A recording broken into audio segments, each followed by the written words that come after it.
Xiaomi is going to IPO at $100 billion, hoping to raise over $10 billion. And for reference, here are the world's biggest IPOs. So we have Facebook at $17 billion, we have Visa at $23 billion, we have Alibaba at $26 billion, and the biggest so far is Spotify at $29 billion. So Xiaomi is killing it, and that is the main reason why they were able to IPO at such a high value. But how are they doing that? Because just 13 months ago, Xiaomi actually missed their target by about 30 million smartphones, which is a huge number. So how did Xiaomi turn it around? Let's find out.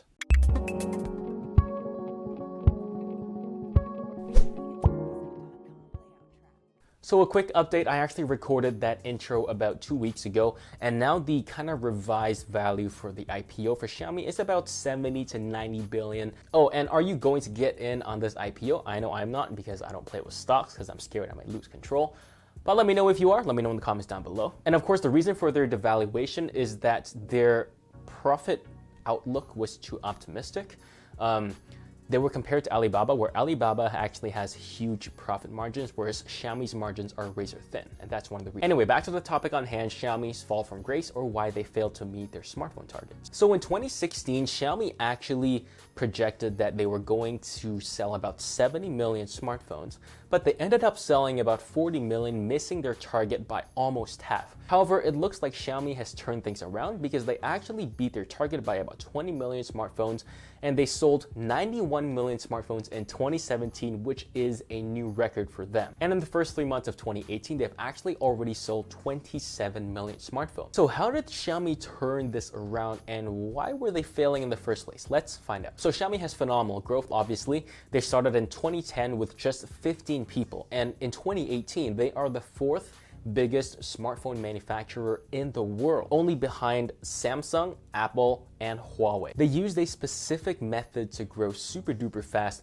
but to be honest, this method is actually what caused them to fail in 2016 also. And of course, some of you guys know what this method is, and this method would be 100% online retail, absolutely no physical retail stores at all. So very quickly, no retail stores means less money, obviously, but maybe not for the reasons you think. So actually renting the space for the store and setting up the store is actually not that expensive. Yes, it could cost a lot, but where the main bulk of money that is required for setting up a store is in your inventory. If people walk into your store, they expect to be able to walk out of your store with a phone in hand, which requires a lot of capital in order to keep a lot of phones in stock so that you can give them out to whoever comes to the store. And of course, the more stores you have, the more stock you have to keep on hand, which means more capital that you cannot invest somewhere else. Not only that, but your customer service and your repair centers have to take the next step up from what they are if they're online. If they're online, people generally don't expect as good customer service as if they are in the store. I mean, if you ship your smartphone back right now to Xiaomi without going to a retail store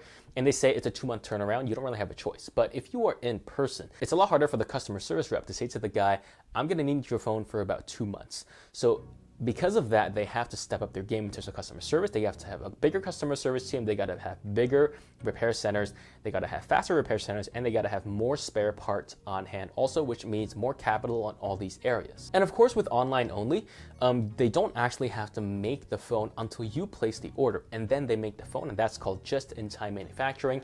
And it's about the same thing with repairs also. They don't actually have to make the spare part until you actually send your phone in for a repair, which means that they already know what part you have on hand and they don't have to produce more than are actually needed. So if this online method was so great for Xiaomi to help them grow so fast from 2010 to 2016, why did it suddenly just kill them in 2016 and make them miss their target by almost half? Well, the main reason is because they pretty much sold to everyone who would buy their cell phones online, but there is a huge demographic of people who are rich enough to buy a Xiaomi phone, but are not tech savvy enough to actually buy the phone online, and they want to feel the phone in the hand. They want to make sure that they can feel it before they actually buy the phone. And of course, in China, they have zero stores. People like Huawei, Oppo, Vivo, they all have stores, and they are eating Xiaomi's lunch. So how did Xiaomi fix this problem? Very simple, they opened retail stores. So I will focus on 3 areas. First is China, India, and finally worldwide. And first is China. And to be honest, Xiaomi is actually a little bit trigger happy now because they actually want to open 1,000 Xiaomi stores in China by like 2020, which is absolutely insane. And they already have stores in pretty much every major city in China, and I really don't see a problem to expand to 1,000 stores in China either. Now, India is a little bit more complicated, but they are doing it right. And the evidence for them doing it right is that they sold 250,000 Redmi Note 4s in just like 20 seconds or something crazy like that. And they are, of course, #1 in India, which is absolutely crazy. Now, their strategy here is a little bit different from China. Instead of opening up retail stores everywhere, they actually have a three-pronged approach. So the first prong of this approach would be opening up Mi stores or Xiaomi stores everywhere, and that is pretty much kind of like China. Now, the second method is something you might actually have seen before. So have you guys walked into like a Best Buy or a Carrefour and you see like a dedicated area dedicated to just Apple stuff or dedicated to just Microsoft Surface stuff? So basically, those companies will rent out a space in those big box stores, and it'll serve as like a pop-up inside the Best Buy or the Carrefour so that you can go there and you can expect to see just Apple or just Microsoft stuff. And Xiaomi is doing the same thing in India. They're partnering with these big box stores in India and renting a small space and having just Xiaomi stuff there for you to buy. Now, the third prong is the one that's going to give them the most comprehensive coverage in India. And this is where they basically look at each geographical area and they see who are the biggest local players, not the big guys like Best Buy or Carrefour. It's just the local players, and they partner with these guys and they give these guys, Xiaomi preferred status where they get priority in terms of stock and stuff like that. Here's an example for those of you who live in the USA. Imagine if Micro Center only operated in Florida. Xiaomi would actually partner with Micro Center and say, hey, you guys want to be the Mi preferred partner in Florida, and Micro Center would be like, okay.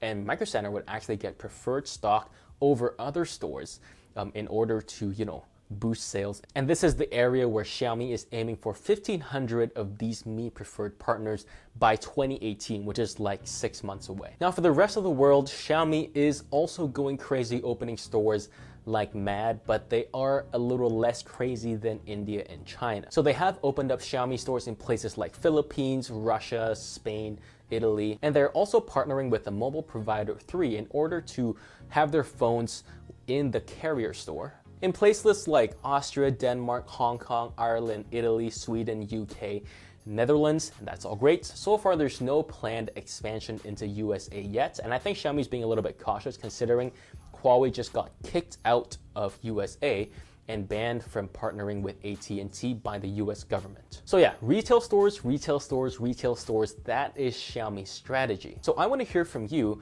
Is there a Xiaomi store opening up near you? Let me know where you live. I'm not a creeper, don't worry. Just the city will be okay. And let me know if you're gonna visit that anytime soon. If you like this video, be sure to hit subscribe and hit on the little bell icon to make sure you're notified of any of the new videos that come out.